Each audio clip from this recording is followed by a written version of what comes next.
En 95.9 Cámara FM llegó el momento de las noticias. Con el patrocinio de Almacenes Éxito presentamos el Noticiero Económico Antioqueño. Información local, nacional e internacional a la altura de todas las cabezas. Noticiero Económico Antioqueño. Desde 1975 dice cómo marchan los negocios. Director J. Enrique Ríos.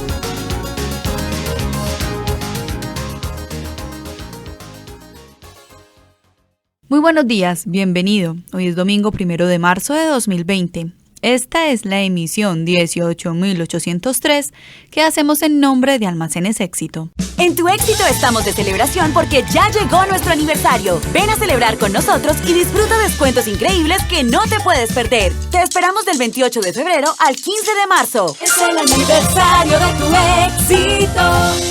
Expo Inmobiliaria, febrero 28 a marzo 1 en el Pabellón Amarillo de Plaza Mayor. Una feria Camacol, Antioquia. El periodista Jesús Antonio Vargas conversa con el invitado de hoy. Muy buenos días, oyentes del Noticiero Económico Antioqueño.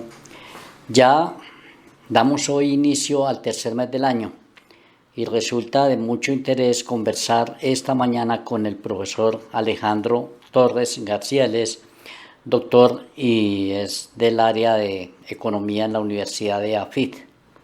Bienvenido al Noticiero Económico Antioqueño. Le presento el saludo del director J. Enrique Ríos.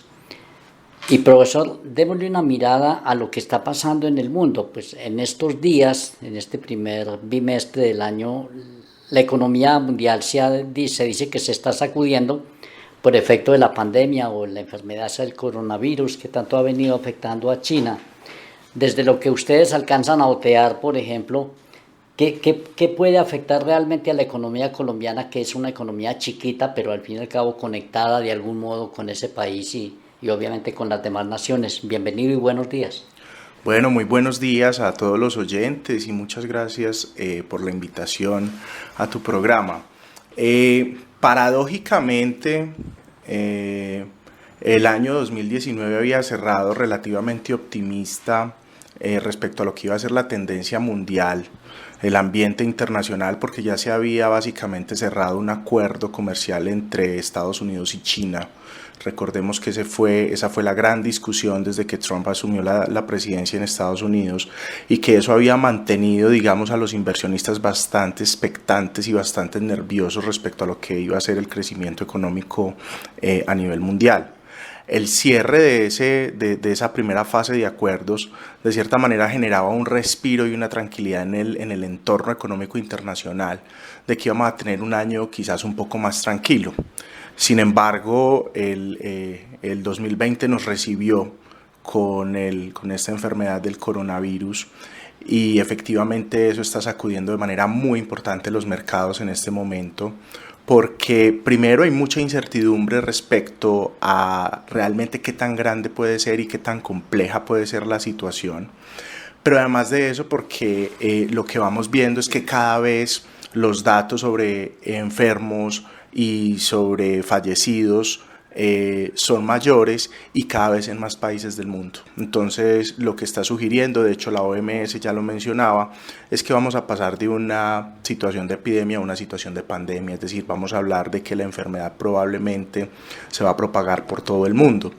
¿Qué efectos tiene eso en términos económicos? Los podemos leer en dos perspectivas. La primera es que recordemos que China hace muchos años es la llamada fábrica del mundo. La mayor parte de la producción manufacturera en el mundo pasa por China, bien sea porque se fabriquen bienes finales o porque se fabriquen bienes intermedios. El sector automotriz, el sector tecnológico, muchas empresas de base tecnológica están asentadas en China. Que en China se estén dando restricciones al momento de poder trabajar, que se haya aplazado el inicio de actividades después del Año Nuevo chino, pues lo que nos está diciendo es que la economía china se está desacelerando, que la producción doméstica de la economía china se está desacelerando. Y el problema es que eso también va a generar problemas en el resto de las economías desarrolladas. Ahora, ¿cómo nos afecta eso a Colombia digamos que hay un canal de transmisión directo, y es que desafortunadamente, y lo podemos tocar más adelante, pues seguimos dependiendo mucho de materias primas. El crecimiento colombiano está muy fundamentado en materias primas, y si China se desacelera y si la economía mundial se desacelera, pues la demanda por estos bienes primarios va a caer, y la consecuencia de eso es que nosotros vamos a obtener menos dólares por nuestras exportaciones, y obviamente eso nos va a afectar el crecimiento. Entonces digamos que esos son dos canales importantes. Uno es el canal, digamos, de producción, de cómo la producción mundial se desacelera y eso genera una desaceleración del crecimiento mundial, y el segundo es directamente sobre los precios de los bienes primarios, que son los que principalmente estamos nosotros vendiéndole al mundo actualmente. A mí me llama mucho la atención, profesor Torres, el hecho de que en Colombia suele hablarse del comportamiento de la economía según pues como los vaivenes de la política, pero no recuerdo que la tendencia de la economía estuviera muy ligada con la salud. ¿Será que hay que hablar hoy de una economía saludable o de una economía de la salud? De hecho, hace algunos días nos reíamos con unos colegas porque decíamos que los economistas ahora nos va a tocar volvernos epidemiólogos también, porque realmente pues no era el objeto fundamental de nuestra investigación. No teníamos nuestro radar puesto en situaciones como el coronavirus. Sin embargo, yo creo que lo que nos está mostrando la situación actual es que el mundo está muy integrado, que es complejo pensar que una economía depende solamente de lo que pase dentro de sus propias fronteras. Y segundo, que somos muy sensibles a muchos elementos que anteriormente no los teníamos en cuenta. Entonces, obviamente, pues una situación como esta del coronavirus es completamente inesperada y ocurre en una economía como la economía china, que eso es muy importante. La economía china ha sido el motor del crecimiento económico mundial durante los últimos 30 años, y que obviamente el motor se enferme pues trae efectos negativos en el resto de los vagones, y eso es lo grave. Ha habido otras epidemias y otras situaciones de salud complejas, como el ébola, por ejemplo, pero que están focalizadas en África, y eso no compromete entonces tanto el crecimiento económico mundial como lo hace China. Entonces es una combinación de las dos cosas. No es que la salud no haya sido algo que nunca hayamos tenido en cuenta, pero es que no habíamos tenido una situación de estas en la economía que en este momento jalona al resto de la economía mundial, como es la China. Entonces esa combinación es la que nos tiene hablando de epidemias, de pandemias, de vacunas, de todo este tipo de situaciones que en apariencia no eran del quehacer de los economistas al momento de hacer sus pronósticos sobre crecimiento y desempeño económico. Profesor, cuando hablo con usted aquí en la Universidad de AFID, pues me acuerdo que la Universidad de AFID hace muchos años tiene un centro de estudios de China y tiene una relación bastante interesante con China, y ha promovido el conocimiento sobre el continente asiático. Y también le dicen a uno en estos días que incluso ya las mercancías de Guayaquil empiezan como a tener cierto movimiento, porque en algunos casos no se han podido traer contenedores de China. ¿En qué momento, verdad, comenzó toda esa relación fuerte de Colombia con China, a pesar de que todavía digamos que ese es un país demasiado lejos frente a nosotros? Sí, China ha tenido un crecimiento económico muy interesante, un desarrollo de su economía muy interesante durante los últimos 30, 40 años. Es una economía que estaba creciendo a ritmos promedio del 10%, que es algo exagerado. Pues si lo ponemos en el contexto de la economía colombiana, nuestros picos de crecimiento los hemos tenido alrededor del 5 o 6%, y son picos de un año o 2 años. China lleva 30 años, 40 años creciendo a estas tasas del 10%.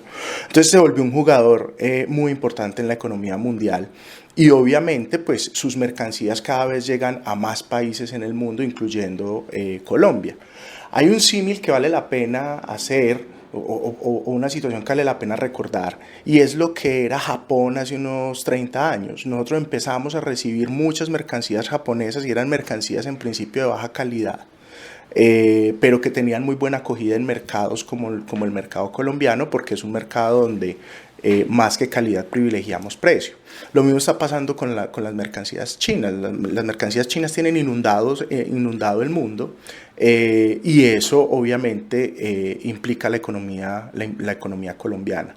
Además de eso, pues se han hecho esfuerzos muy importantes por integrar a la economía colombiana a la economía asiática, y ejemplo de eso es lo que usted menciona sobre el Centro de Estudios Asia-Pacífico. cómo entender mejor la cultura asiática, cómo entender mejor la cultura oriental, cómo integrarnos mejor a esos mercados, porque definitivamente esos son unos mercados que van a ser muy importantes en el futuro. Entonces cada vez nos hemos integrado más, está la Alianza para el Pacífico, no solamente Colombia, sino América Latina tiene sus ojos volcados al Pacífico, cómo podemos acercarnos y cómo podemos integrarnos más a ellos, y la suma de esas cosas es la que hace pues que cada vez lo que ocurra en China nos afecte más a nosotros. Mencionabas algo que es muy importante y que de cierta manera ya va marcando qué tan compleja puede ser la situación económica futuro derivada del problema chino, y es la menor disponibilidad de mercancías. El comercio mundial ya está empezando a sentir cómo hay una menor cantidad de mercancías que está saliendo de China hacia el resto del mundo, precisamente porque o se ponen restricciones desde el gobierno chino para que ciertas mercancías no se puedan mover, o pues las mismas aerolíneas, por ejemplo, empiezan a poner restricciones en rutas que tienen destino China. Entonces, eso lo que nos está diciendo es que se está produciendo menos y que esa mercancía cada vez está llegando menos a las economías, y ahí es donde entonces ya, como hablábamos hace un momento, pues empiezan a ver los efectos de lo que pasa con China sobre el resto del mundo. Podríamos pensar que un país como Brasil la va a ver difícil porque vende mucha soya a los chinos. Hay muchos países, sí, o sea, países como Brasil, países como Chile, como Argentina, que son proveedores de bienes intermedios o de materias primas hacia China, pues van a tener más complicada la situación porque vamos a tener menor demanda, y esa menor demanda obviamente se va a traducir en menos ventas y en menos crecimiento, en menos exportaciones y en menos crecimiento, y ese es un poco el canal que nos va a tocar a nosotros también, pero por el lado de petróleo.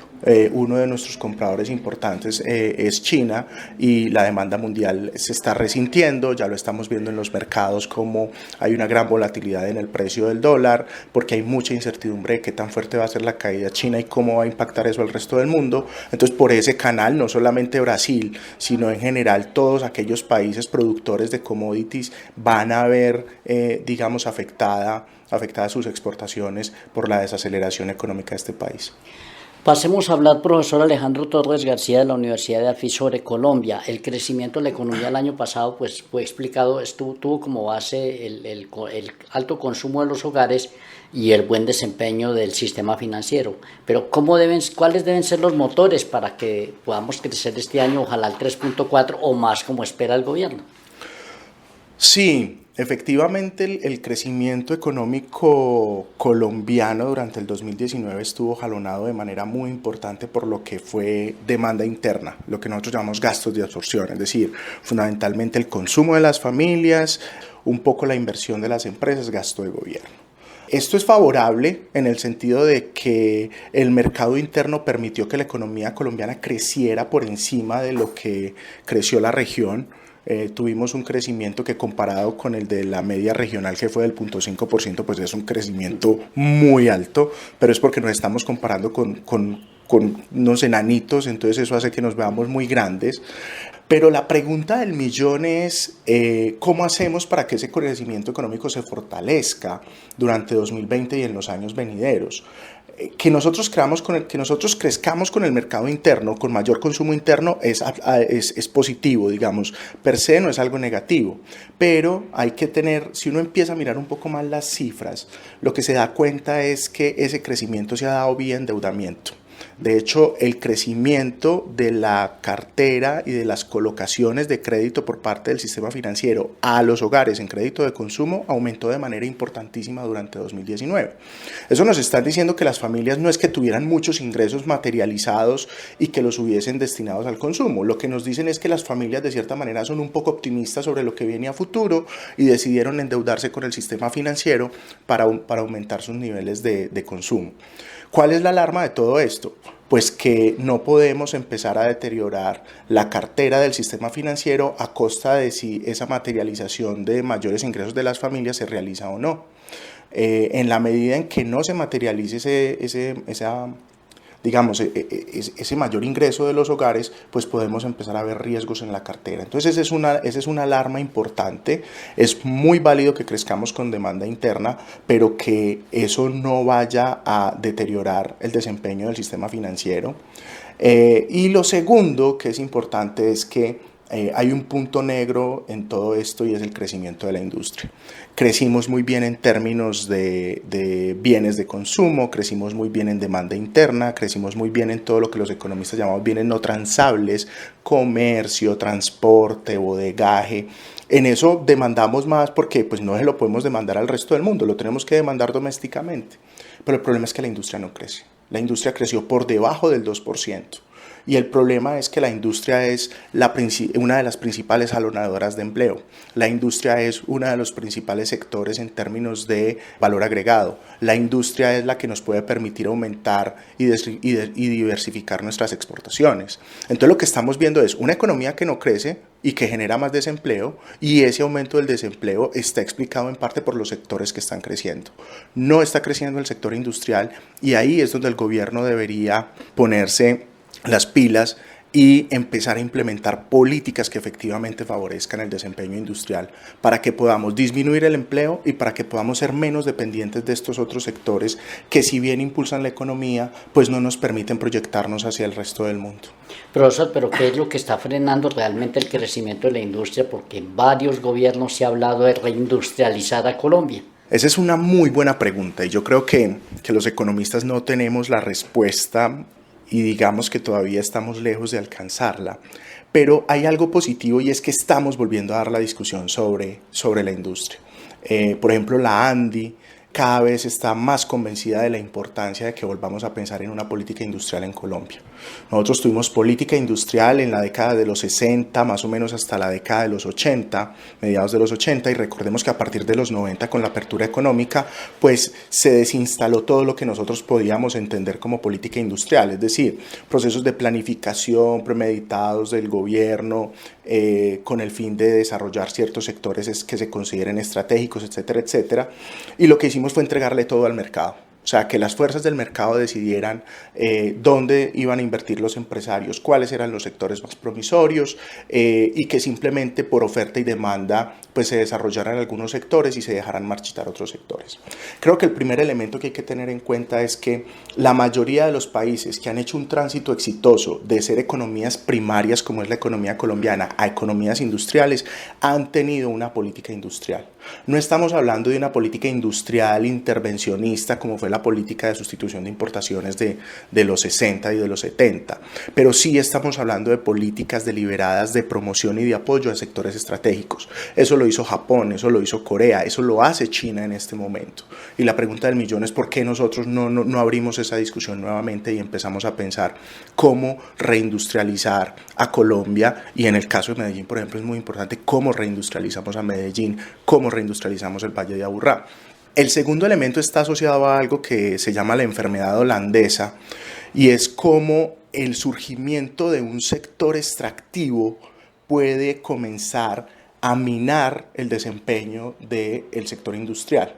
Y eso es un poco lo que vemos en la economía colombiana. Tenemos algunos estudios hechos desde la universidad donde mostramos que efectivamente este boom petrolero que tuvimos a inicios de la década de los 2000 y que duró más o menos hasta el 2014, pues lo que hizo fue que la economía creció de manera importante, pero al mismo tiempo su sector industrial se comenzó a contraer.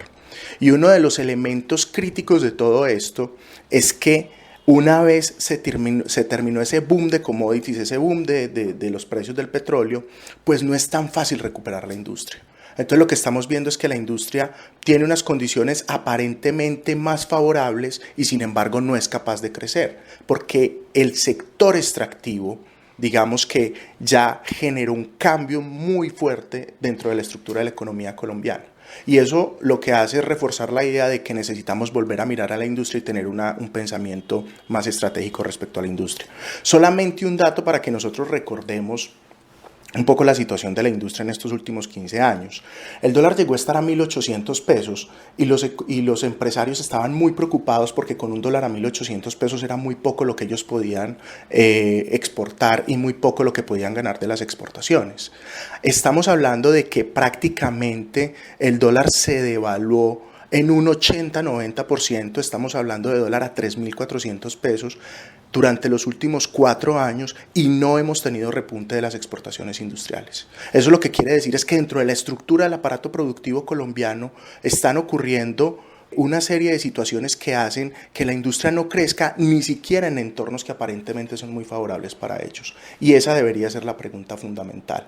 Volvernos a sentar. Yo soy partidario de pensar en políticas industriales, pensar en cuáles deben ser esos sectores que debemos impulsar, dejar de pensar que solamente es un asunto de dar exenciones focalizadas en algunos sectores o en algunas empresas específicas y sentarnos a pensar de manera amplia y de manera agregada cuáles deben ser esos sectores que deben impulsar la reindustrialización en Colombia.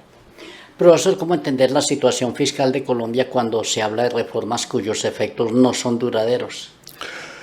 La situación fiscal es uno de los puntos críticos que tiene la economía colombiana cuando hablamos a nivel macro. Yo creo que hay 2 situaciones críticas. Una de ellas es el déficit en cuenta corriente tan fuerte que tenemos, que acabábamos de hablar de ello, cómo no hay un repunte de las exportaciones industriales y cómo eso afecta entonces nuestra balanza comercial. Y el segundo elemento es la reforma, digamos un poco la situación fiscal. ¿Qué está pasando en términos fiscales? El mismo ministro de Hacienda lo dijo hace poco con cierto desparpajo: necesitamos 50 billones, no los conseguimos con la nueva reforma tributaria que llamaron Ley de Crecimiento, el gobierno no va a hacer una nueva reforma tributaria porque obviamente políticamente el costo es altísimo y no tiene las mayorías en el Congreso para hacerla. Le voy a dejar básicamente ese problema al próximo presidente, mire a ver cómo lo van a solucionar. Y peor aún es que estamos en un escenario donde aparentemente hay regla fiscal. Entonces tenemos una regla fiscal, pero la regla fiscal no está operando porque la deuda colombiana cada vez es más alta. ¿Qué tenemos que hacer? Lo que tenemos que hacer es volver a pensar en eso que los economistas desafortunadamente ya nos hemos cansado de repetir, esa llamada reforma tributaria estructural que efectivamente elimine incentivos y nos ponga a todos a pagar impuestos. Yo creo que la clave de lo que debe ser la nueva estructura tributaria en Colombia y la discusión que se debería dar es alrededor de eso. ¿Cómo hacemos para que más personas paguen impuestos y para que menos personas tengan exenciones y para que menos empresas tengan exenciones? Porque las exenciones ni incentivan el empleo, ni incentivan la inversión. Sus efectos son marginales cuando los consideramos a nivel agregado, pero sí generan unos costos fiscales muy altos que los tiene que pagar el resto de la sociedad recortando gasto en bienes sociales y en bienes públicos que son deseados por la sociedad en su conjunto. Quizá con esto sería posible reducir en algo la desigualdad social, que es como un cáncer para el país.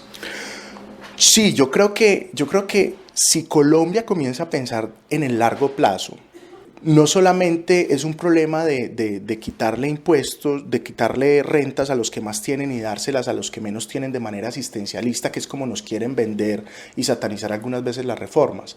Lo que tenemos que pensar es cómo hacemos para que el Estado colombiano pueda garantizar ciertos tipos de bienes públicos que son fundamentales para el crecimiento de cualquier país, como es la educación y como es la salud. Nosotros necesitamos que el Estado colombiano, y eso es lo que está pidiendo la sociedad en todos estos movimientos que hemos visto desde el año pasado, desde el 19 de noviembre y el paro nacional, lo que está pidiendo es una mayor y una mejor provisión de bienes públicos. Pero la miopía muchas veces de algunos políticos y de algunos empresarios lo que hace pensar es que simplemente se quiere quitar renta de los ricos y entregársela en forma de cheques y de subsidios a los pobres. Yo no creo que esa sea la política, no estoy de acuerdo en que esa deba ser. Lo que necesitamos es cobrar impuestos y generar una provisión de bienes públicos que al final del día lo que hacen simplemente es apalancar el crecimiento de la economía colombiana en las próximas 3 o 4 décadas. Unas palabras finales, profesor Alejandro Torres García, su recorrido académico y profesional. Bueno, yo soy economista de la Universidad de Antioquia, magíster en economía del alma mater también, de la misma universidad, con doctorado en economía de la Universidad del Rosario y actualmente profesor de la Universidad de AFIT. Antes fui profesor de la Universidad de Antioquia, de la Universidad del Rosario, de la Universidad Católica de Pereira. Siempre he estado en el mundo académico, siempre he sido un apasionado por los temas macro y pues aquí estamos haciendo esa tarea. Muy amable, señor. Muchísimas gracias por haber atendido esta mañana la invitación del Noticiero Económico Antioqueño. Muchas gracias a ustedes y buen día. Muy amable, señor, y para todos nuestros oyentes, muy pero muy buenos días. Tu nuevo hogar es tu destino. Encuentra una amplia oferta de proyectos nuevos, financiación, servicios, acabados y más en Expo Inmobiliaria. Febrero 28 a marzo 1 en el Pabellón Amarillo de Plaza Mayor. Regístrate en expoinmobiliaria.com.co. Una feria Camacol Antioquia. Les invitamos a escuchar la emisión del Noticiero Económico Antioqueño mañana lunes a las 7:30 de la mañana. Un feliz día.